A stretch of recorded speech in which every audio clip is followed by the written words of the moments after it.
Off the Hook, airing on offthehooksports.com, your home for real news, real opinions, and what really matters about Tennessee athletics. The Off the Hook podcast at offthehooksports.com or Facebook, YouTube, Twitter, or wherever you go for your favorite podcasts. Apple Podcasts, Spotify, Stitcher, Google Play, TuneIn, iHeart. Like, share, follow, subscribe. Off the Hook with Dave Hooker starts now. Well, according to his coaches, he is super tough, throws his body around. He's smarter than his position coach. He is a guy who goes to Rwanda and gives back and is a leader. He's all that and more. Cooper Mays joining us now. It's brought to you by City Heating and Air Conditioning. Please like and subscribe to this video so we can bring you more Coop because we love Coop. Coop didn't even know it. And I don't think he still knows it. Coop, you officially went viral over the weekend or over the week for something. Yeah, something you said. Do you want to guess what it might be? What went viral? Yeah, it's probably about Hendon's teeth, I'm guessing.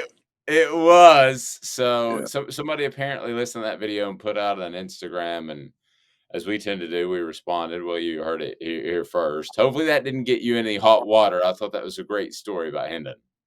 No, yeah, he's really tough, man. That's basically all it shows. Yeah, it's one of those things. Whereas somebody in the media, sometimes somebody can say something that doesn't like really register till after the interview, and afterwards I was like, "Whoa, we got 4 molars knocked out." That sounds horrible. But you did visit with the media, and let's turn to you and your preseason camp brought to you by City Heating and Air Conditioning.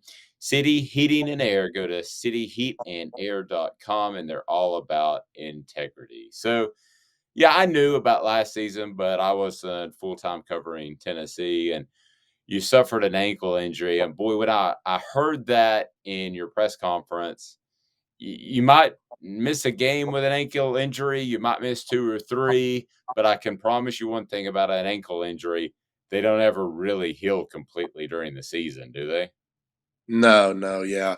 You're kind of just fighting to get it back to a point where you can play at a good level and try to be consistent. But especially if you do it early in the season, it's hard to really make it back because the season you kind of just it's a grind. It's a really a long, tough season in the SEC. So staying healthy is the big issue for sure.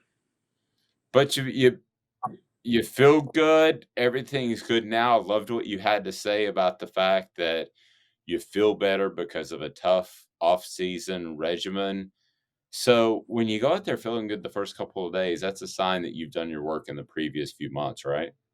Yeah, for sure. I think you're kind of always going to come out fresh after not, playing for a long time. But the longer you can kind of like sustain that level and keep it going for multiple days and stringing together good days, then that shows how well you train in the off season, how well you really push your body. I think if you can put together a good, 7-8 days before that drop off, then that shows you did what you were supposed to.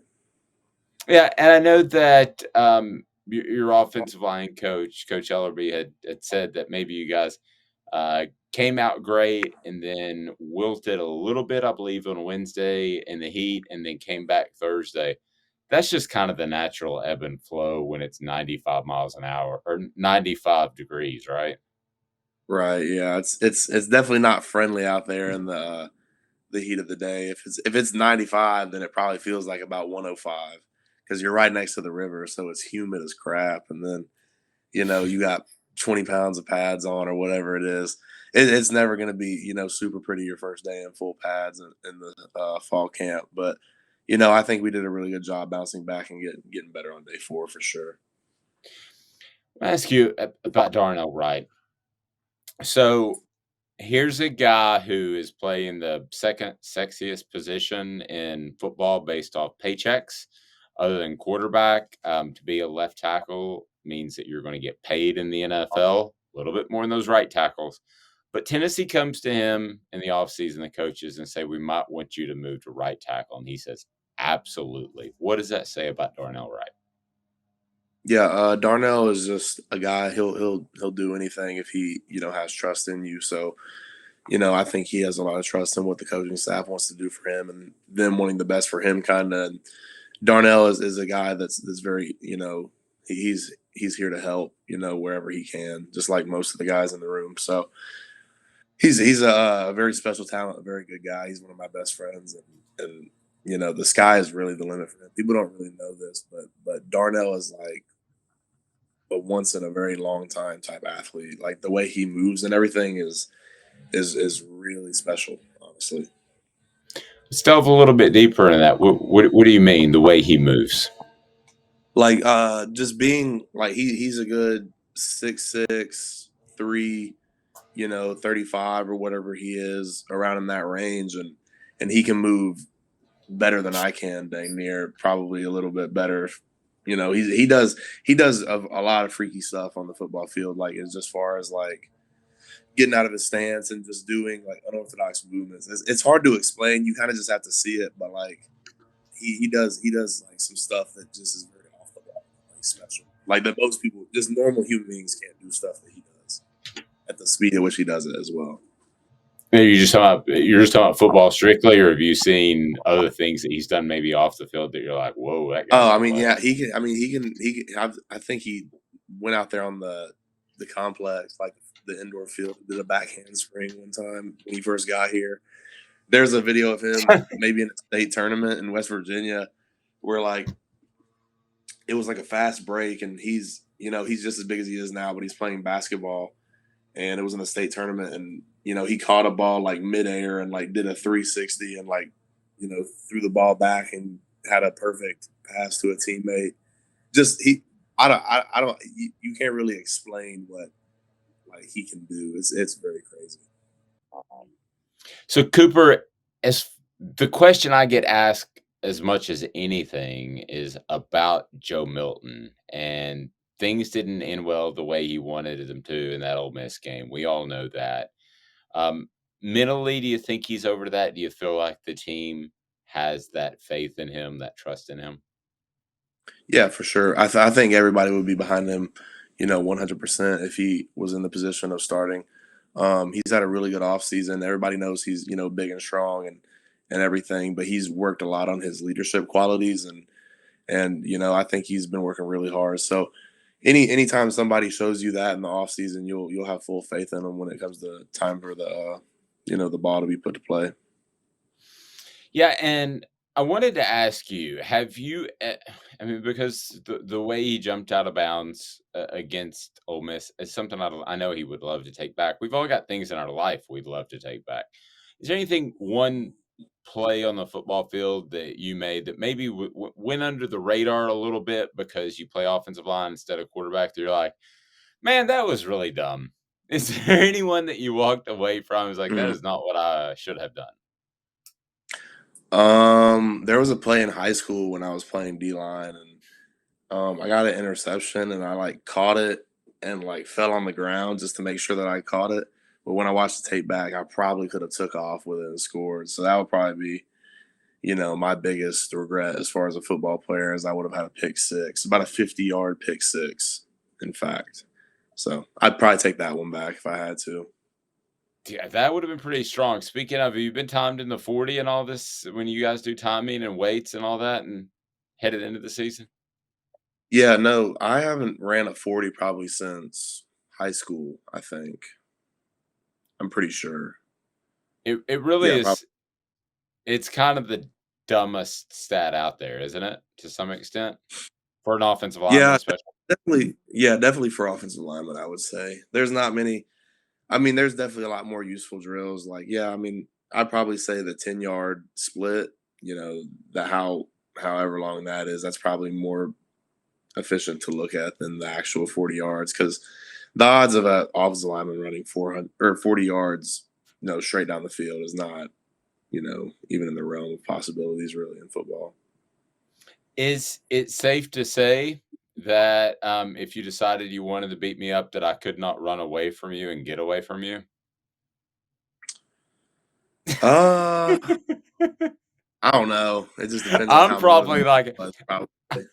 I'm You probably like probably a got more. 6'5" guy. I mean, not Yeah. 6'5". I'm probably like a 6'5" guy. So you catch me. No, yeah, I hear you. Yeah, you probably do a little bit more cardio than I do though. You probably got stamina. You know, after 40 yards, I'm probably pretty tired. So if you can make it pretty far, then I'll probably give up by the end of it. That point, Yeah. motivation Well, is key. that is true. It's how bad that I might potentially get beat up. What are some of the other numbers that you think that, because I know you guys had a person from the Senior Bowl stop by and talk recently, right? So Right. what are do you think the main numbers they look at as far as from a spec standpoint and all the tests they'll run you guys through? Did he give you any insight into that? Honestly, he talked about more like it being all about the film as more than the drills and everything, the numbers in the combine. I mean, honestly, if you put the right stuff on film, the good stuff, consistently on tape, week in and week out in the SEC, then that'll trump kind of whatever the 40-yard time says. I mean, you still want to check boxes though. That doesn't mean that you can do great in the season, just go out to the combine and lay a big fat old goose egg on everything. Like that's not what that means. But as long as you have, relatively, acceptable numbers, if you have really good tape, then it's not going to matter. Who's the smartest person you played against? Because you're probably the smartest person they've played against. Yeah, I would say two Georgia defensive linemen, Devontae Wyatt and Trayvon Walker. Um, they're they're they're very high IQ guys because if you look at the film, Devontae Wyatt, I'll say that for two reasons. Devontae Wyatt, the one reason that I put him in there is because he was consistently like reading out of the plays. Like if he would go on a slant and he realized that like the play was going the other way and he wasn't going to be able to get to it that way, he would completely disregard what he was doing and recorrect and go back the other way. Like he was just a very headsy guy. He knew where the ball was going to go off the first few, half seconds or whatever. And then Trayvon Walker was calling out some of our, you know, whatever we were doing. He kind of, I think he kind of figured out what we were doing at a certain point, and that's not very common from a standpoint of our tempo. Most people are just trying to figure out how to breathe correctly at that point, and he still had his head in the game. So he did pretty good. I'll say that. So I'd say those two guys.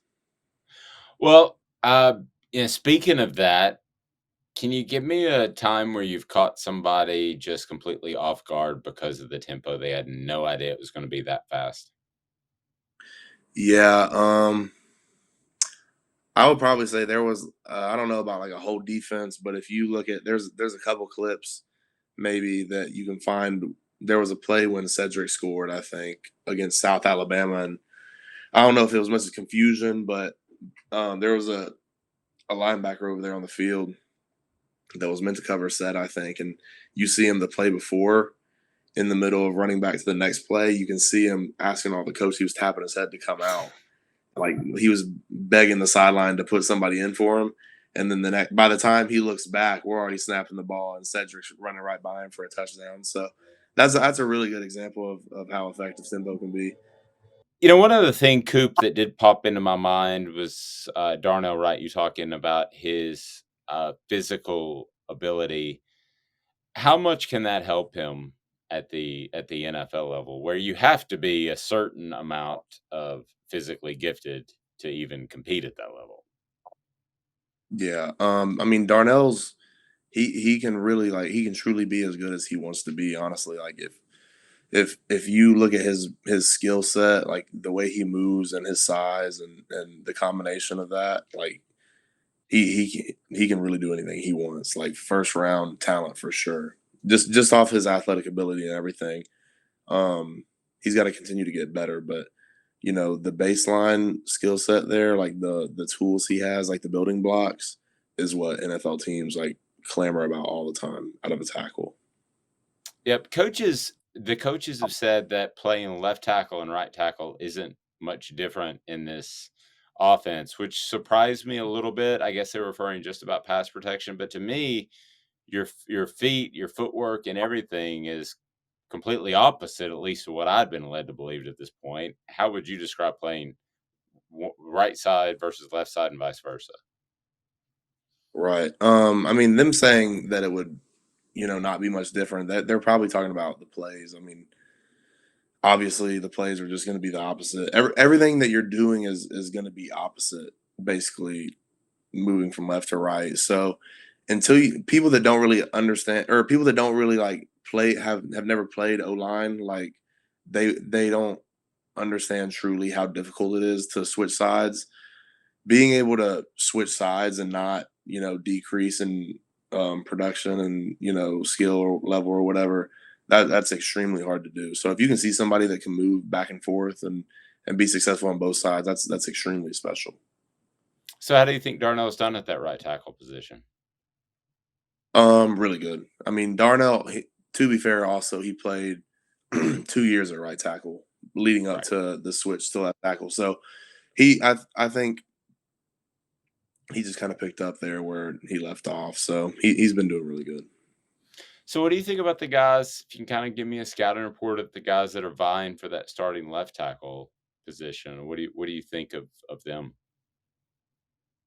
Yeah, I mean that's definitely a good battle right there. You got a couple of guys going for it. Like, honestly, every other tackle but Darnell can get up for that job. Nobody's, you know, left out. So if you look at it, that's the only the question mark kind of with us. We gotta figure out, who's gonna be there and then, base, a lot of our work off that. We gotta, kind of gel as five. So I don't know. It just depends.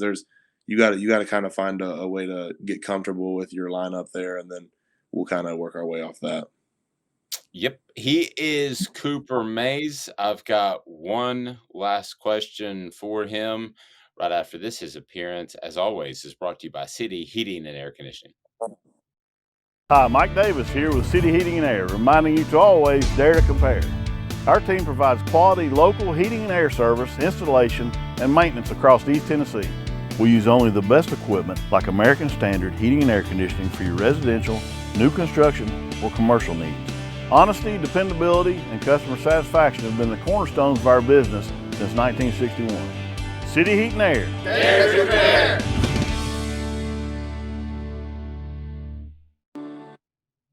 All right, so last question is, with the scrimmage coming up at the end of the day, what do you most hope to accomplish as an offensive line unit out of that scrimmage? Scrimmage coming up on Tuesday. I would just say the biggest thing would be, being clean all around and in what we're doing. Little MAs and a lot of effort. So just kind of, I think it kind of starts with, having your eyes right in the right spots where they need to be on the right guy. So I'd like to see us play clean and give a lot of effort for sure. That is Cooper Mays. I'm Dave Hooker. Thank you, City Heating and Air Conditioning, where integrity is at the core of their business. That's why they've been around for over 50 years. I'm Dave Hooker. He's Cooper Mays.